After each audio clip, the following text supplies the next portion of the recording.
இயேசு உங்களை நேசிக்கிறார். பிரியமானவர்களே, இந்த நாளில் ஆண்டவர் நம்மளோடு பேசும்படிய வேதத்திலிருந்து ஒரு 4 வசனங்களை கூட வாசித்து ஆண்டவர் நம்மளோடு பேசுகிற காரியத்தை பார்ப்போம். அது எரேமியா தீர்க்கதரிசியின் புஸ்தகம் 19வது அதிகாரம் 2, 3, 4, 5, 6 வசனங்கள் இப்படியாக சொல்லுகிறது. கிழக்கு வாசலுக்கு எதிராக இம்மோனுடைய குமாரனின் பள்ளத்தாக்கிலே புறப்பட்டு போய் நான் உன்னோடைய சொல்லும் வார்த்தைகளை அங்கே பிரசித்தப்படுத்து.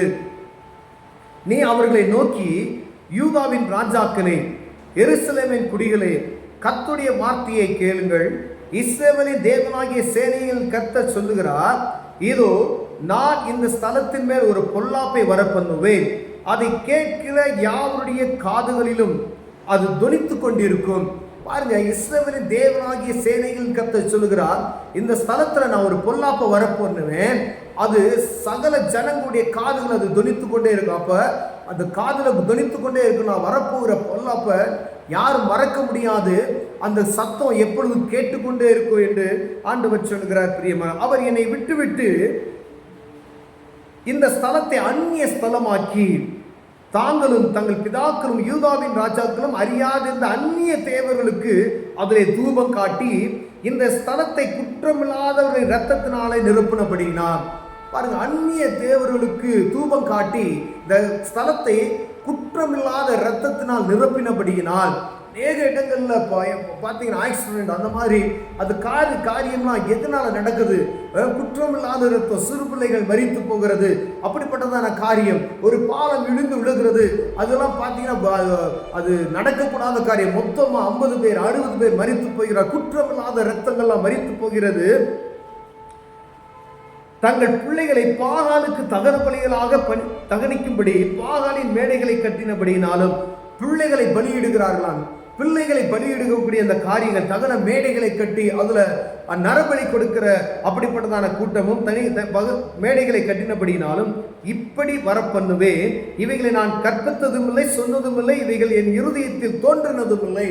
வானத்தையும் பூமியும் படைத்த கடவுள், உலகத்தில் இருக்கிற அனைத்து மக்களுக்கும் ஒரே கடவுள் தான். அவர் சொல்லுகிறார், நான் இதை கற்பித்ததும் இல்லை, இதை நினைத்ததும் இல்லை, இப்படிப்பட்டதான ஒரு காரியத்தை நான் உங்களுக்கு போதித்ததும் இல்லை. நீங்கள் இப்படிப்பட்ட காரியத்தில் உங்க இருதயத்தில் நீங்க தோன்றுகிற காரியத்தை, இப்படிப்பட்டதான பொல்லாத காரியத்தை நீங்கள் செய்கிறபடியினாலே இப்படிப்பட்டதான ஒரு பயங்கர ஆபத்தை நான் வரப்பண்ணுவேன் என்று. எங்கெல்லாம் இப்படிப்பட்டதான காரியம் நடக்கிறதோ, எந்த பகுதியிலெல்லாம் அப்படிப்பட்டதான காரியம் நடக்கிறதோ அங்கு ஒரு பொல்லாப்பு வரும். அந்த பொல்லாப்பு காதுகளை தொனித்து கொண்டே இருக்கும் என்று ஆண்டவர் சொல்கிறார். பிரியமானவர்களே, ஆகையால் இதோ இந்த நாட்கள் வரும், அப்பொழுது இந்த ஸ்தலத்தை பாருங்க, ஸ்தலம் தோபேத் என்றும் இன்னுமுடைய குமாரனின் பள்ளத்தாக்கு என்றும் இனி சொல்லப்படாமல் சங்கார பள்ளத்தாக்கு என்று சொல்லப்படும். பாருங்க, அந்த இடம் எப்படி ஆகும்னா, அந்த ஸ்தலத்துக்குள்ள பெயர் இல்லாதபடிக்கு இது சங்கார பள்ளத்தாக்கு, சங்கார இடம் என்று சொல்லப்படும். அப்படிப்பட்ட எனக்கு பிரியமில்லாத இந்த காரியத்தை நீங்கள் செய்கிறபடியினாலே இப்படி நான் செய்வேன். நீங்க இந்த காரியத்தை நீங்க செய்யாதீங்க, நான் சொல்லியிருக்கிறேனே, நான் உனக்கு கற்றுக் கொடுத்ததும் இல்லையே, அப்படிப்பட்டதான காரியத்தை செய்யாதீங்க அப்படின்னு சொல்லி அநேக முறைகளாய் ஆண்டவர் மீண்டும் மீண்டுமாய் கடவுள் எல்லா ஜனங்களையும் படைத்த அவர் தான். பிதா, குமாரன், பரிசுத்த ஆகிய திரியேக தேவன். பாருங்க, உலக மக்களுக்கு அவர் தான் கடவுளாய் இருக்கிறார். அவர் சொல்லுகிறார், இப்படிப்பட்ட காரியத்தை நான் உங்களுக்கு உபதேசம் பண்ணவும் இல்லை, இதை நீங்க கடைபிடிக்க நான் சொல்லவில்லை. என் இருதயத்தில் நான் இதை நினைத்ததும் பாருங்க, நான் கற்பித்ததும் இல்லை, சொன்னதும் இல்லை, இவைகள் என் இருதயத்தில் தோன்றினதும் இல்லை என்று வானத்தையும் பூமி படைத்த தெய்வம் சொல்லுகிறார். பிரியமானவரே, இப்படிப்பட்டதான காரியம் நமக்குள்ளே இருக்குமேனால் ஆண்டவர் இதை வெறுக்கிறார். அப்படின்னா பாருங்க, ஒரு நீதிமான் இருப்பது நிமித்தம் ஆண்டவர் இந்த தேசத்தை அழிக்காதபடி கர்த்தர் பாதுகாப்பு பகுதி இருக்குது என்று சொன்னார். அந்த லோத்து இருக்குது நிமித்தம் ஆபிரகாம் ஜெபிக்கிறார்.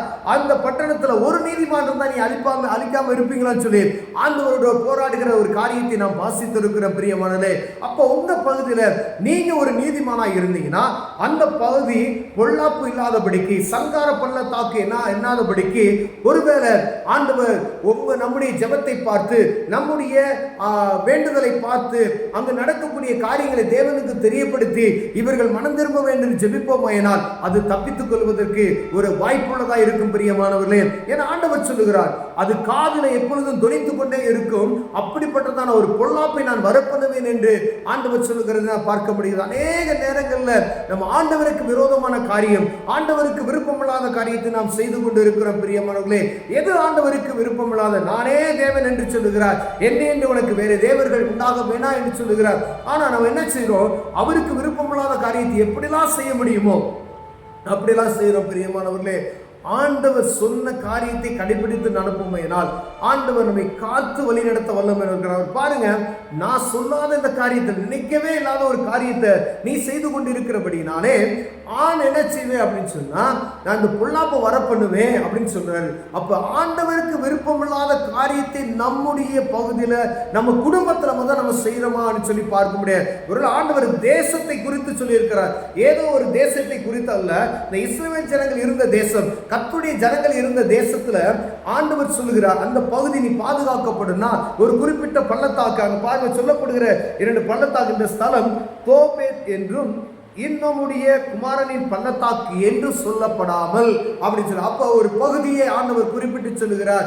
ஒரு பகுதியை, நீங்க வசிக்கிற அந்த பகுதியை பொறுப்படுத்திக் கொள்ளுங்க, அந்த பகுதிக்காய் துறப்பில் நின்று ஜெபிக்கும்படியே ஆண்டவர் உங்களோடு என்னோடு பேசுகிறார். பிரியமானவர்களே, ஏன்னா நாம் இருக்கிற பகுதிக்கு அறியாத ஜனங்கள் செய்கிறது நிமித்தமா அந்த பகுதியில அந்த ஒரு அழிவு வராதபடிக்கு நம்ம தான் அதை தடுத்து நிறுத்தணும். ஏன்னா தடுத்து நிறுத்தக்கூடிய ஒரு கிருபை ஆண்டவர் நமக்கு கொடுத்திருக்கிறார். இந்த பட்டணத்துக்கு நான் துறப்பில் நின்றேன் ஆண்டவர், இதை நீ பாதுகாக்கலன்னு சொல்லி ஆண்டவர்கிட்ட நம்ம கேட்க முடியும். நீங்க திறப்பு நின்று உங்க பகுதிக்காய் இந்த காரியத்தை நான் தெரியப்படுத்தி நீங்க ஜெபிப்பீர்களானால் அந்த ஸ்தலத்தை ஆண்டவர் என்ன செய்வார்? பாதுகாப்பாய் வைப்பார். அந்த பகுதியில் காணப்படுகிற அப்படிப்பட்ட தவறுகளிலிருந்து ஜனங்களை மீட்டு கொண்டு அதை காக்க வல்லமையுள்ளவராக இருக்கிறார். பிரியமானவர்களே, ஒருவேளை ஆண்டவர் உங்களோடு பேசினார்னா, ஆண்டவரே நான் இப்படிப்பட்ட காரியம் உங்களை உங்க பகுதியில், உங்க ஊர்ல, உங்க நாட்டில் ஆண்டவர் இப்படிப்பட்ட காரியத்தை தெரியப்படுத்தினார்னா, ஆண்டவர் சமூகத்தில் நீங்க ஜெபிச்சீங்க அப்படின்னா ஆண்டவருக்கு விருப்பமில்லாத காரியங்கள் நடக்குது அப்படின்னு சொல்லி ஆண்டவருக்கு தெரியப்படுத்தினீர்களானால் அதிலிருந்து காத்து ஜனங்களை பாதுகாக்க ஆண்டவர் வல்லமையுள்ளவராய் இருக்கிறார். பொல்லாத அந்த பயங்கரமான ஒரு சங்காரம் வராதபடிக்கு ஆண்டவர் விளக்குவார். ஏன்னா நினிவே பட்டணத்தை ஆண்டவர் என்ன செய்றாரு? விளக்குகிறார். அது ஒரு புறஜாதியார் தேசம். பாருங்க, அங்க இருக்கக்கூடிய ஜனங்கள் பூராமே இந்த நோவாப்பை சொன்னதுமே அவர்கள் உபவாசித்து ஜெபிக்கிறார்கள்.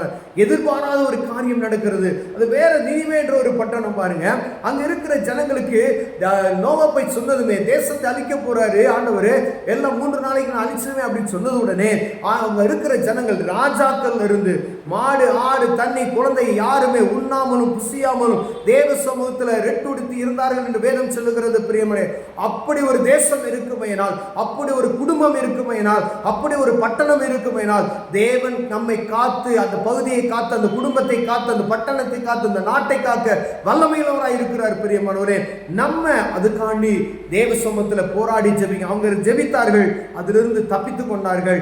அற்புதமான இந்த காரியத்தை ஆண்டவர் நம்மளோடு பேச இருக்கிறார். கண்களை முழுவதும் ஜெபம் செய்யும். அன்பின் தகப்பனே, ஆண்டவருக்கு விருப்பமில்லாத எந்த ஒரு காரியத்தை நாங்கள் செய்யாதபடிக்கு எங்களை காத்துக்கொள்ளுங்க ஆண்டவரே. இயேசுவின் நாமத்தில் பிதாவே, ஆமென்.